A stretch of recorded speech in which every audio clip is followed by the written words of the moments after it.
Você sabe que dia é hoje? Sim, hoje é 31 de outubro. Mas por que hoje é uma data muito especial? 31 de outubro comemoramos o Dia da Reforma Protestante.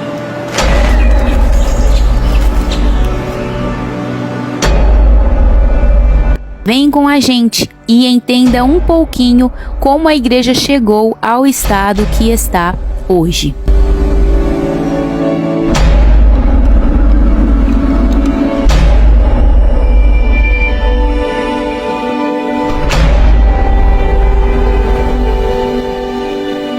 A reforma protestante não começou do dia para a noite.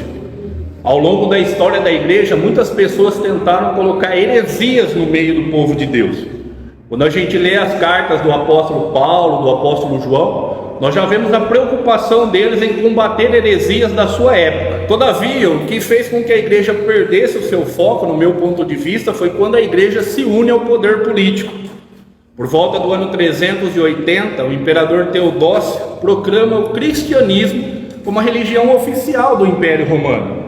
Isso, num primeiro momento, parecia muito bom, já que o evangelho poderia ser pregado por todo o Império Romano sem nenhum tipo de perseguição ou restrição.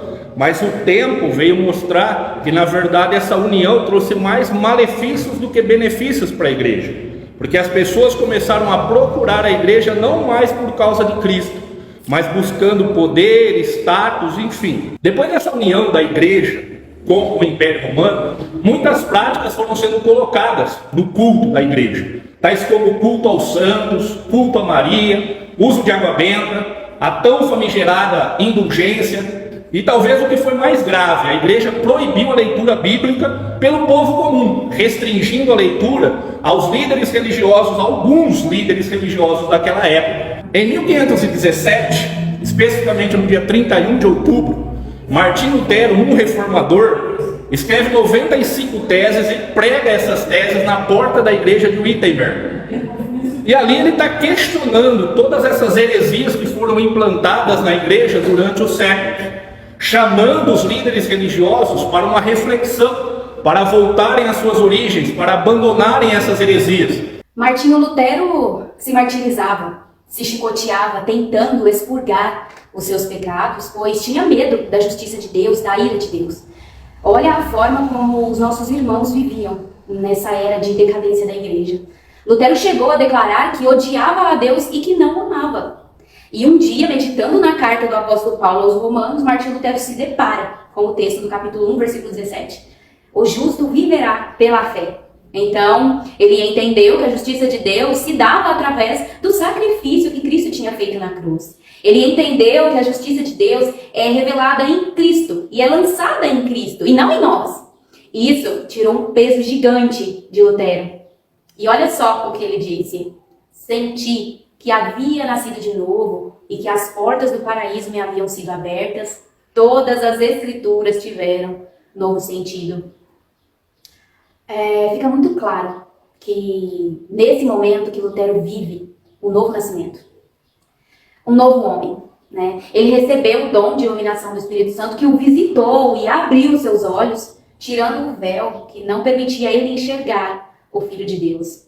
Foi aí que Martinho Lutero viu as coisas que estavam acontecendo na Igreja Católica e decidiu publicar as suas 95 teses. Os líderes religiosos daquela época, tão cheios de poder, não deram ouvidos para Lutero. O que nós precisamos entender é que Lutero não queria criar uma nova religião. Lutero queria que a igreja voltasse aos seus princípios. Mas os líderes não aceitaram. E assim como fizeram com outros que tentaram se levantar contra essas heresias, começaram a perseguir Martinho Lutero. Mas para a glória de Deus, por causa deste homem corajoso, hoje nós temos a Bíblia Sagrada traduzida na nossa língua. Vocês acreditam que a igreja atual precisa passar por uma reforma? Eu creio que sim. A gente no começo, a reforma protestante, através de Martinho Lutero, ele deu início, né? E eu vejo que hoje a gente precisa ainda continuar essa reforma ainda no meio da igreja, no seio da igreja. Eu vejo que não há dúvidas que precisa de uma reforma. A igreja perdeu o seu centro, perdeu a sua essência, perdeu os princípios essenciais do cristianismo.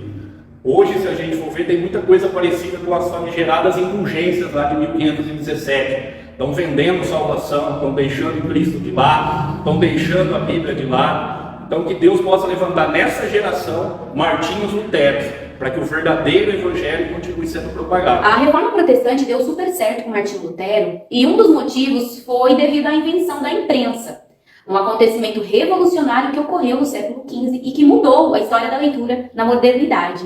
Antes da invenção da imprensa, os escritos eram em papiro. Era um material muito caro para preparar, para produzir, e isso impedia que a maior parte da população tivesse acesso aos escritos, à Bíblia, né, o cânon naquela época. Outro motivo é que a igreja estava enfraquecida. A igreja não era bem vista e nem bem quista aos olhos do povo. Isso também motivou que a reforma protestante estourasse de fato ali na mão de Martinho Lutero. As 95 teses de Lutero se espalhou rapidamente pelo mundo daquela época, estremecendo alicerces, revolucionando e transformando a história da igreja. E a vontade de Lutero nunca foi romper com a igreja. O desejo dele era que a igreja voltasse para as escrituras. Sabemos que Lutero não foi o único que lutava contra a decadência da igreja. João Calvino influenciou a França, Zwinglio frutificava na Suíça e John Knox na Escócia. Até hoje, a Igreja Reformada e Cristocêntrica mantém a pregação dos tópicos mais importantes das 95 teses publicadas por Martinho Lutero. Somente a fé, somente a Escritura, somente Cristo, somente a graça, glória somente a Deus.